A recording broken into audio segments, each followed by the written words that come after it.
पाकिस्तान के साथ खुफिया दस्तावेजों को साझा करने के मामले में गिरफ्तार डीआरडीओ के वैज्ञानिक प्रदीप कुरुलकर के आरएसएस से गहरे रिश्ते रहे हैं।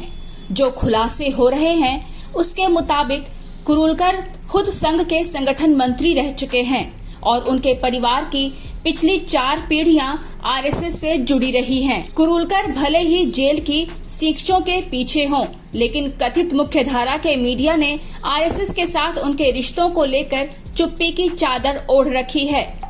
यह मामला इसलिए और ज्यादा गंभीर हो जाता है क्योंकि मामला डीआरडीओ से जुड़ा है, जो सामान्य वैज्ञानिक संस्था न होकर सीधे रक्षा विभाग से जुड़ी है, यानी देश के पूरे रक्षा तंत्र से समझौता किया गया है। डीआरडीओ भारत सरकार के रक्षा अनुसंधान क्षेत्र में प्रमुख संगठन है।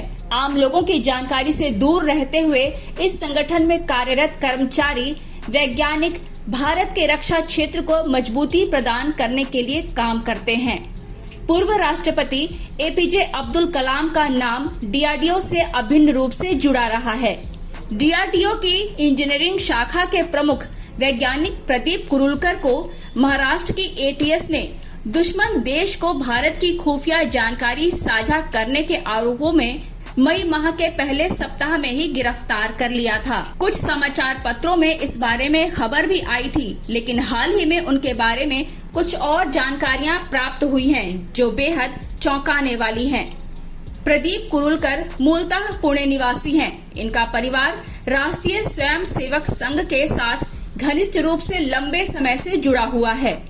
प्रदीप के दादा से लेकर आज तक यह परंपरा चली आ रही है। प्रदीप कुरुलकर की आरएसएस के शीर्ष नेतृत्व के बीच तक पैठ का अंदाजा इसी से लगाया जा सकता है कि आरएसएस में सर्वोच्च पद पर आसीन सर संघचालक मोहन भागवत की उपस्थिति में मंच पर उन्हें मराठी में बोलते हुए देखा जा सकता है। हालांकि इस घटना के प्रकाश में आने के बाद ही कांग्रेस पार्टी की ओर से दिल्ली मुख्यालय से एक प्रेस कॉन्फ्रेंस को संबोधित करते हुए पार्टी के प्रवक्ता पवन खेड़ा ने कुरुलकर की गिरफ्तारी को एक बेहद गंभीर मामला करार दिया था।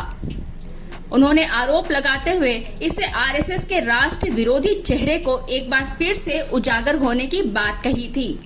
ये प्रदीप कुरुलकर 14 साल तक संघ में पुणे की शाखा में सैक्सोफोन बजाते थे। चौथी पीढ़ी संघ से जुड़ी हुई है, यानी कि जो इनकी पहली पीढ़ी जो संघ से जुड़ी थी वो तभी जुड़ी होगी जब श्यामा प्रसाद मुखर्जी मुस्लिम लीग के साथ मिलकर सरकार बना रहे थे, जब अंग्रेजों के साथ मुखबिरी हो रही थी। 4 पीढ़ियों से क्या चल रहा है वो आपके सामने अभी आपने स्क्रीन पर देखा। कांग्रेस प्रवक्ता ने मीडिया को दिए अपने बयान में कहा था कि पीएम मोदी और गृह मंत्री अमित शाह को इस बात का जवाब देना चाहिए कि कुरुलकर और आरएसएस के बीच क्या संबंध है, क्योंकि यह मामला राष्ट्र की सुरक्षा से जुड़ा हुआ है। हालांकि मीडिया द्वारा कुरुलकर की संघ के साथ रिश्ते की खबर को दबा दी गई और मामला भारतीय वैज्ञानिक और हनी ट्रैप में फंसकर देश की सुरक्षा से संबंधित खुफिया जानकारी लीक करने की घटना तक सीमित कर दी गई। ऑल्ट न्यूज के मोहम्मद जुबैर और अशोक स्वैन ने एक वीडियो लिंक साझा करते हुए प्रदीप कुरुलकर और आरएसएस की नजदीकियों को पुष्ट किया है। अशोक स्वैन ने एक ट्वीट में कहा है कि भारतीय रक्षा अनुसंधान एवं विकास संगठन के डायरेक्टर को पाकिस्तान के लिए जासूसी के आरोप में गिरफ्तार किया गया है। वह असल में हिंदू सर्वोच्चतावाद की जननी आरएसएस का वरिष्ठ सदस्य निकला। इस वीडियो लिंक के ट्विटर और अन्य सोशल मीडिया में आने के बाद से बड़ी संख्या में लोगों की उत्सुकता बढ़ गई है। कथित राष्ट्रीय मीडिया के विपरीत मराठी न्यूज इस बारे में प्रमुखता से कवर कर रहे हैं। 10 मई को कांग्रेस पार्टी की प्रेस कॉन्फ्रेंस में पवन खेड़ा ने दावा किया था कि प्रदीप कुरुलकर की 4 पीढ़ियां आरएसएस से जुड़ी रही हैं। 59 वर्षीय प्रदीप की 4 पीढ़ियों का आरएसएस से संबंध का अर्थ है कि यह परिवार आरएसएस के जन्म से ही जुड़ा हुआ है। पवन खेड़ा ने अपने बयान में कहा है कि प्रदीप आरएसएस में संस्कार भारती के संगठन मंत्री रहे हैं।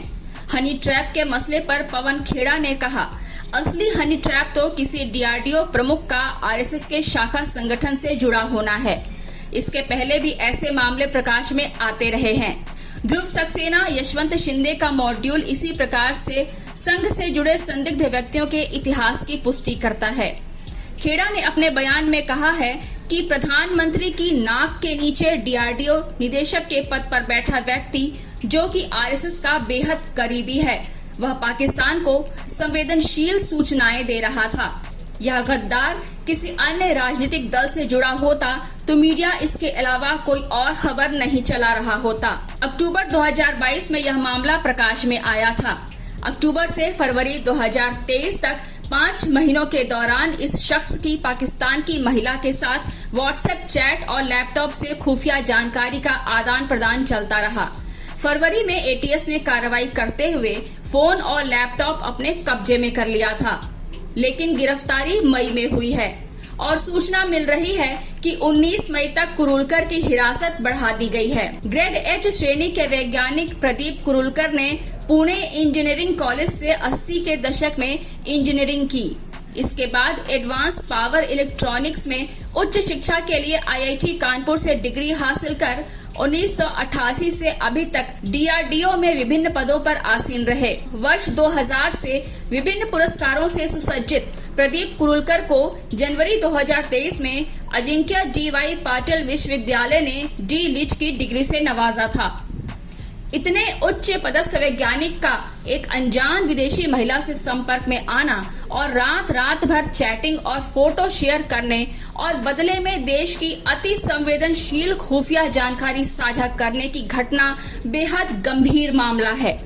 आरएसएस के सांस्कृतिक और विचारधारा की शिक्षा पर भी गंभीर सवाल उठते हैं, जो 59 वर्षीय उच्च शिक्षित और संगठन मंत्री को हनी ट्रैप के जाल में जाने के लिए जगह देते हैं। फरवरी से मई माह तक यह खबर सरकारी और देश के महत्वपूर्ण लोगों के बीच में मौजूद है, लेकिन इस बारे में गंभीर कदम उठाने के बजाय मामले को लो प्रोफाइल रखकर कहीं न कहीं संघ की भूमिका पर पर्दा डालने का काम किया जा रहा है, जो देश हित में तो कतई नहीं है। जनचौक की ब्यूरो रिपोर्ट।